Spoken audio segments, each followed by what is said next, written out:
Rodrigo, eu fiz muitas anotações aqui, mas eu queria primeiro te perguntar, cara, por que Deus decidiu, né, muito triste com tudo que tinha acontecido, diz que Deus estava arrependido pela sua criação, e são palavras bíblicas, né? Não sei se no original de fato eram essas palavras, mas como poderia alguém tão perfeito ou algo tão magnânimo quanto Deus se arrepender se Deus não erra, já que ele é um ser perfeito, né? E não só isso, mas decidir pegar a criação que ele tanto ama e destruir tudo e todos, e ao mesmo tempo escolher alguém como Noé para salvar, que de todos que existiam, era aquele que agradou a Deus, sendo que mais para frente é alguém que se embriaga e fica bêbado numa tenda.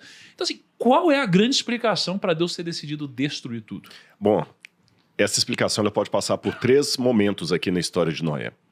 A primeira delas, por que Deus se arrependeu? Essa palavra em hebraico, shuv, não é só arrepender no sentido de, opa, dei mancada. É uma tristeza profunda porque algo está fora do que deveria ser. E você sabe que a linguagem humana para descrever o sentimento de Deus, ela está aquém. A Bíblia é Deus falando com sotaque humano. E o sotaque humano, ele é limitado. Se você conversar com um físico teórico, ele vai falar que o idioma humano não é o suficiente nem para descrever a grandeza do universo.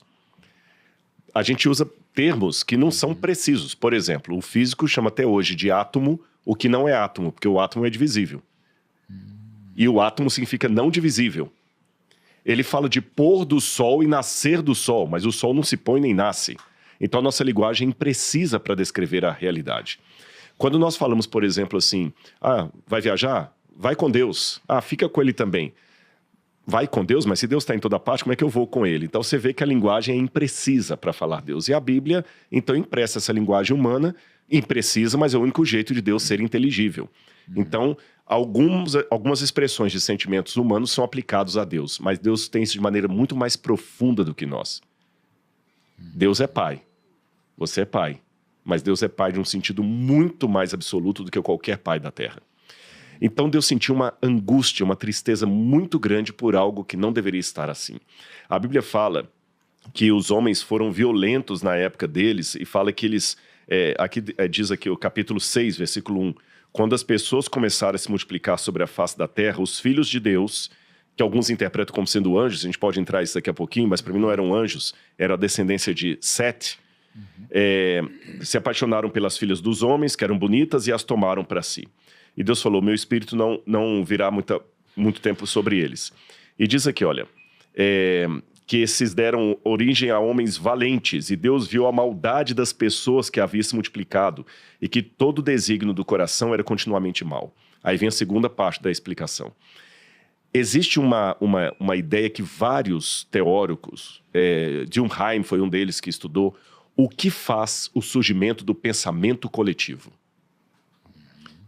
Vou dar um exemplo. Imagine-se no meio da Praça Vermelha da China, em Pequim, na época de Mao Tse-tung. Jovens, milhões e milhões de jovens, gritando com o livro vermelho na mão e mandando matar todo mundo que era contra a revolução de Mao Tse-tung. Imagina outra cena. Milhares e milhares de jovens lá na Alemanha, em Brandemburgo, gritando Heil Hitler, e falando, vamos matar os judeus. Milhões e milhões de jovens também em outros tipos de situação, ou seja, aquele grupo ali estava coeso na maldade.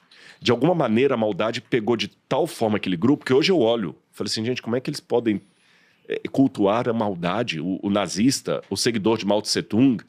Mas naquela época, cultuaram. Jovens que estão em Estado Islâmico ali, imagina gente do Estado Islâmico reunido, vários ali. Então, essa cultura coletiva do mal, de alguma maneira, tomou de tal forma a terra, que é como se você tivesse uma terra povoada por seguidores de Mao Tse-tung, ou de Hitler. E é claro que nesse grupo havia jovens que não estavam concordando com aquilo. Mas quando o mal se potencializa-se na comunidade, só um remanescente fica fiel. E esse remanescente aqui foi Noé.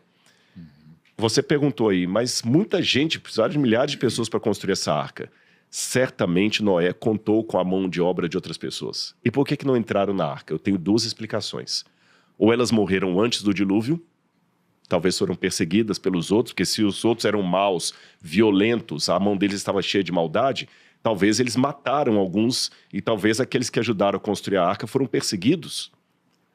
De alguma maneira morreram antes do dilúvio. Ou, segunda hipótese, que não é excludente da primeira, alguns ajudaram a construir a arca, mas não foram fiéis até o fim. Que isso é uma lição. Gente que trabalhou na construção da arca e pereceu fora dela. Será que eu também estou hoje trabalhando na construção do reino de Deus, mas por não ser fiel até o fim eu vou morrer do lado de fora? E o terceiro e último elemento. A história mostra que Noé era um homem íntegro e justo perante os seus. Mas ele também cometeu erros, como, por exemplo, a questão da embriaguez lá e outras coisas mais. Por que a Bíblia mostrou isso? Não é que a Bíblia está passando pano nos erros das pessoas, mas ela mostra que os heróis e heroínas de Deus na Bíblia não são aquele tipo impoluto, sabe? Que eles também cometem erro. Eu gosto muito daquela autora Leonor Potter, que escreveu Poliana Moça. Maravilhoso esse livro, um clássico, a Poliana Moça. Mas se você olha a Poliana Moça, dá até raiva, que ela é certinha demais. O mundo tá caindo e ela tá tão feliz, só sorrindo. Perfeita, né? O jogo do contente. Por mais que o livro seja uma leitura válida, quando eu olho, dá raiva, porque eu não sou daquele jeito. Sabe? Poxa, que raiva, parece que é uma coisa muito perfeitinha, inatingível. Isso não serve pra mim, porque eu sou muito... A Bíblia mostra que os heróis de Deus não são como Poliana Moça. Eles também falham, eles erram, pecam, mentem, arrependem, pedem perdão a Deus. Então, o que diferencia um herói de Deus de um não herói não é a vida perfeitinha, porque o herói também não tem vida perfeita.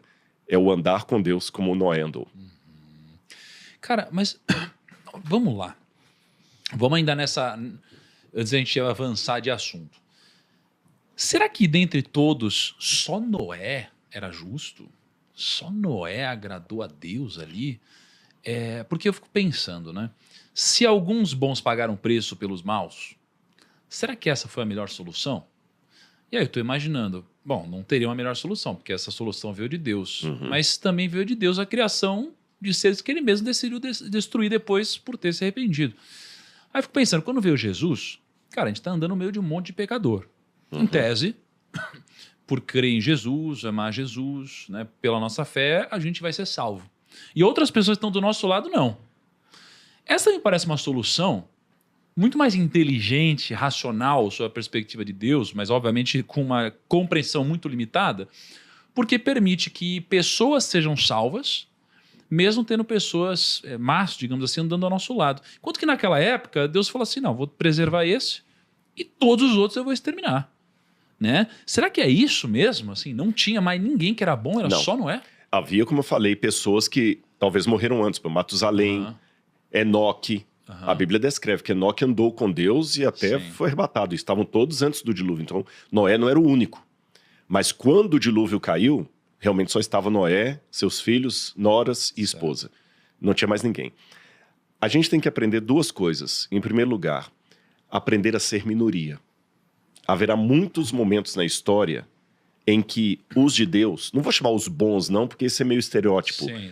Aqueles que são fiéis são minoria. Certo. E muitos se vendem porque não querem ser minoria.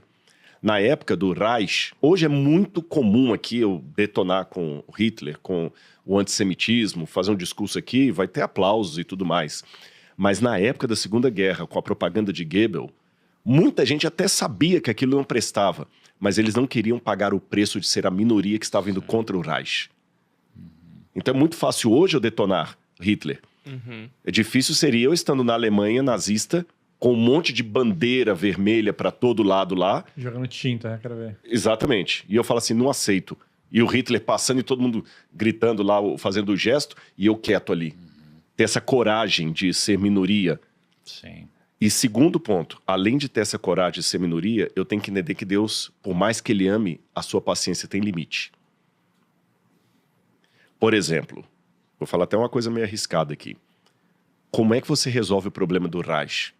Não é deixando eles vivos conviver, não. Enquanto eles continuarem vivos, o mundo está ameaçado. Enquanto o Estado Islâmico estiver vivo, o mundo está ameaçado. Então tem uma hora que você tem que mandar o quê? Exército. É o exército. Eu sei que é uma coisa meio dramática e tudo, mas é verdade, é exército. Você vai combater Hitler apenas dando livro, conscientizando, falando. Exército. Manda o exército lá para fulminar. Então Deus mandou o exército de águas nesse sentido. Sim. Que não foi só água, eu vou falar daqui a pouquinho sobre isso. Show. Foi a ira de Deus mesmo ali. Exatamente. Não foi água só de cima, né? Não, foi a ira de Deus. Não foi só uma enchentezinha como a gente tem por aí hoje, não.